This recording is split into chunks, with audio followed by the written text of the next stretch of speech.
Hello, it's Michelle on the Shelves here, and I have a book review for you. The book I'm reviewing is Killer Nurse by John Foxjohn, and it's the story of a woman who was a dialysis nurse.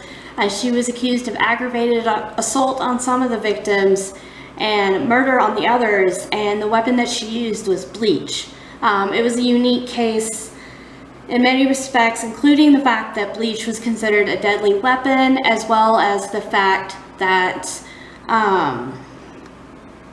most of the time when medical professionals are accused of doing something, there's not really a lot of proof, and when they tend to get convictions, it's because they got a confession.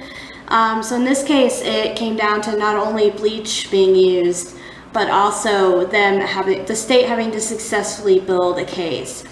And so it's just this really fascinating, true story of that trial. And even, he takes a look at the jury and the defense and the prosecution. The big thing that stuck out to me when I researched him is that this is his first non-fiction book. He's written a lot of other books that are fiction.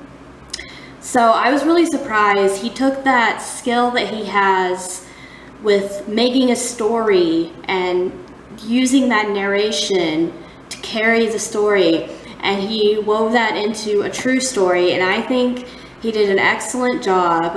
You can tell where he got a little, like he started a lot of the chapters off talking about how the weather was on that day that these things happened, but as you'll come to find out if you do a little research on him, he's actually from the town in East Texas that this all took place. So he may have known some of the people and had kind of an in to interview them, and so that is another thing that really stuck out to me about this, is it happened where he's from, and so that added a personal element to it. And in all likelihood, if he had to talk to people, it may have made it easier for them to talk to him.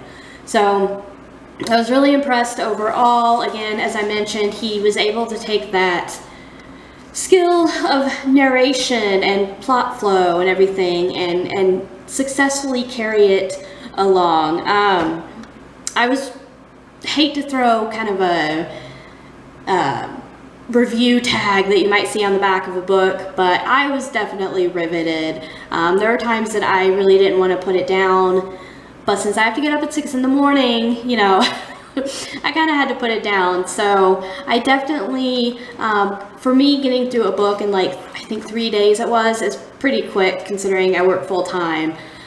So it was that good. And then, sorry, I am looking at my notes. One thing I'd mentioned that really stuck out to me too, it's detailed and explanatory, but it does not bog you down in boring details. I know a lot of true crime, especially in order to get, I don't know if they're doing the Dickens method of being paid by word, but a lot of true crime folks will get into these random details that frankly to me are boring. So it was nice that he didn't do that. And he also really was not boring at any point, in my opinion. The only thing that kind of stuck out to me in a negative way as far as this book is he's kind of used the same device. I don't know if he was doing it on purpose with discussing the incidents with the weather, but again, it could be an East Texas thing. I don't know. I can see it being that way because I'm from Oklahoma, so it kind of makes sense, but that is really the only negative thing that stood out to me about this book. It was a very interesting case, so he had kind of maybe an easy time in that respect, but I also think he did a fantastic job telling this story, and he really resolved it at the end and kind of mentioned that they were going to take it to appeals, and mentioned how the folks that really had the biggest impact in the prosecution were honored, and it just had a really nice wrap up as well that made you feel satisfied. And then the opening was it kind of hooks you in as well. So as far as the author himself, I am very impressed, and now I definitely plan to pick up some of his fiction books and read those. I'm also really hoping he might do more true crime in the future. This may have just been a situation where it happened in his hometown and he took the chance to write about it, but I really hope he does more true crime because I think he's got a knack for it with his fiction writing experience. He combines it. I'd almost rather see that from not so much like a reporter writing a book, but more someone who normally writes fiction writing nonfiction, and if it's done well, which in this case it was, it can be really awesome.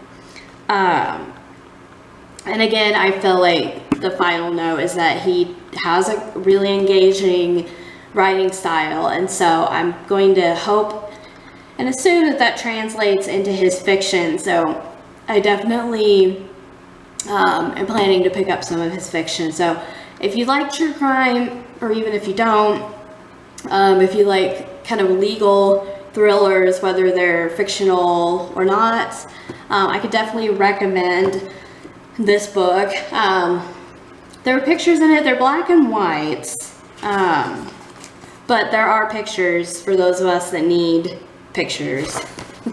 But yeah, I can not highly recommend this book. I'm giving it 5 stars on Goodreads because it just is definitely probably my favorite true crime book so far. Yeah, let me know in the comments below if you've read this book, what you thought of it, or if you would like to read it, and also if you have any recommendations for me based on this kind of work. I would really appreciate that. So anyway, guys, that is my book review.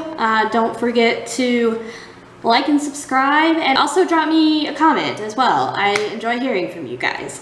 So I will see you next time, and have an awesome day. Bye.